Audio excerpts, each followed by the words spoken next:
আসসালামু আলাইকুম রহমতুল্লাহ। আশা করি সবাই ভালো আছেন। Captain of the Bangladesh Hasnat Abdullah, তাকে নিয়ে কিছু বলার উদ্দেশ্যে আসলাম। হাসনাত আবদুল্লাহ ভাই যেভাবে তার কুমিল্লা ৪ আসনের জনগণকে জবাবদিহিতা দেয়, ইতিমধ্যে বাংলাদেশকে একটা আলোচনা সমালোচনায় যেভাবে ফেলছে, যেভাবে আমরা আমাদের যেভাবে বড় বড় রাজনৈতিক ব্যক্তিরা তার উপর যে একটা ক্ষোভ প্রকাশ পাচ্ছে, সেটা তো বলার অপেক্ষা থাকে না। কারণ হাসনাত আবদুল্লাহ ভাই যে ওই যে সরকারের পক্ষ থেকে জনগণের জন্য যা যা বরাদ্দ হয়, তিনি যেভাবে উম, জবাবদিহিতার জন্য একটা পেজ খুলছেন, তারপর যেভাবে জবাবদিহিতা করছে, এভাবে আসলে তিনি কতটা সাকসেস হইতে পারবে, আসলে সেটা আমার ওই ওই জায়গা থেকে একটা প্রশ্ন থেকে যায়। কারণ আমাদের বাংলাদেশে সবাই সবার ভালো চায় না, যে কারণে হাসনাত আবদুল্লাহ ভাই যেভাবে তার দেবিদ্বারকে তার কুমিল্লা আসনের ৪ আসনের যেভাবে স্বপ্ন দেখে বা যেভাবে রিপ্রেজেন্ট করতেছে, করতে চায়, এইভাবে কি আদৌ কি তিনি সাকসেস হতে পারবেন কিনা আমার সন্দেহ হয়। কারণ দেখেন যে যদি কুমিল্লা ৪ আসনের যা যা বরাদ্দ হয়, অ্যাট দ্য সেম তো ওইগুলো তো অন্য আসনেও একইভাবে বরাদ্দ হবে। কারণ কুমিল্লা ৪ আসন তো আর বাংলাদেশের বাহিরে কোনো বিভাগ বা জেলা না। এটা তো বাংলাদেশের যেমন একটা জেলা, বাকি ৬৩ জেলাও সেম ওই ওই যে যে আরও ২৯৯টা সংসদ সদস্যরা আছেন, তাদের কাছেও এইগুলো পৌঁছে দেওয়া হয়। আমরা হয়তো পাই না, আমরা হয়তো জানি না, আমাদেরকে জানানোর হয়তো দরকার মনে হয় না।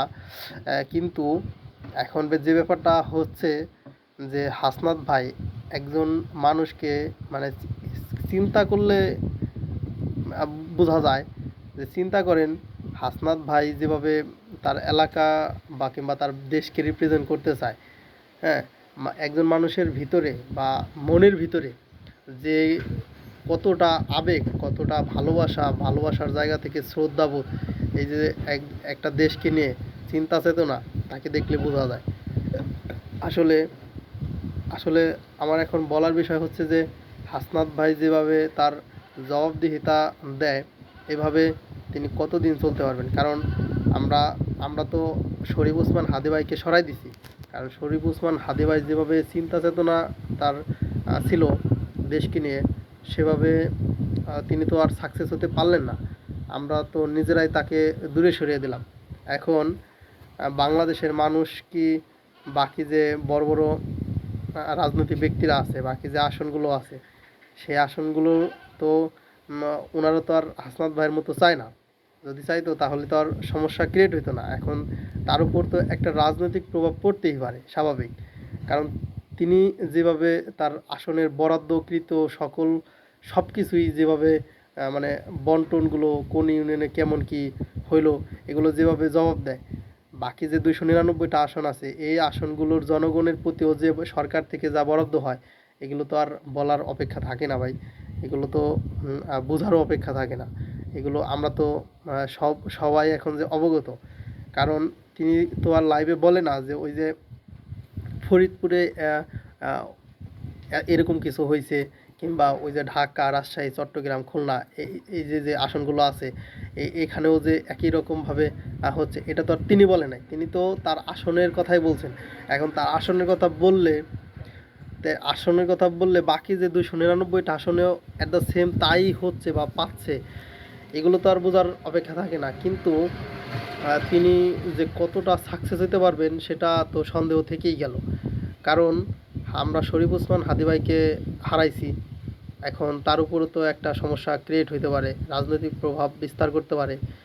তো এই যে যে হাসনাত ভাই, আমি শুনলাম যে তিনি সংসদ সদস্য হওয়ার আগে যেভাবে মানুষের ধারে ধারে যেত, তারপর সংসদ সদস্য হওয়ার পরও ঠিক একই রকমভাবেই যাচ্ছে বা যায়।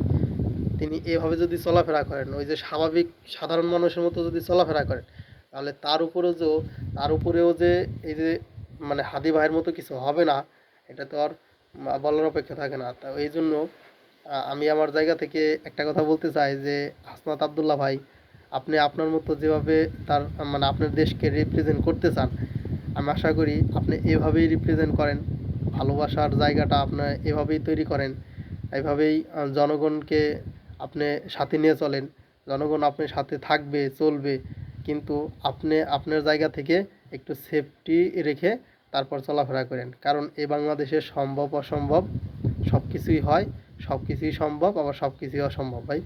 এই জন্য আপনি আপনার জায়গা থেকে একটু সেফটি নিয়ে চলবেন। রাষ্ট্রীয় প্রোটোকল থাকলে সেটাও নেবেন। আপনি যদি এভাবে সাধারণ মানুষের মতো চলাফেরা করেন বা এভাবে করতে থাকেন, তাহলে তো আপনার উপর একটা এই ধরনের ওই যে হাদি ভাইয়ের মতো সমস্যা ক্রিয়েট হইতেই পারে। এখন কি বলবো ভাই, একজন মানুষকে কতটা তার দেশের প্রতি শ্রদ্ধার ভালোবাসা থাকলে এরকম একটা কাজ করতে পারে। হ্যাঁ, তিনি যেভাবে তার জনগণকে যেভাবে জবাবদিহিতা দিল, আর যেভাবে মাথা চুলকায় যেভাবে বলল, তাতে তো বাকি যে মানুষগুলো আছে বা বড় বড় রাজনৈতিক ব্যক্তিরা আছে, তাদের যে মানে চুলকানি শুরু হয়ে গেছে, এটা তো বলার অপেক্ষা নাই। তো আমি এতটুকু বলার জন্য আসছিলাম। সবাই ভালো থাকবেন, সুস্থ থাকবেন, আর ভুল হলে ক্ষমা সুন্দর দৃষ্টিতে দেখবেন। আল্লাহ হাফেজ।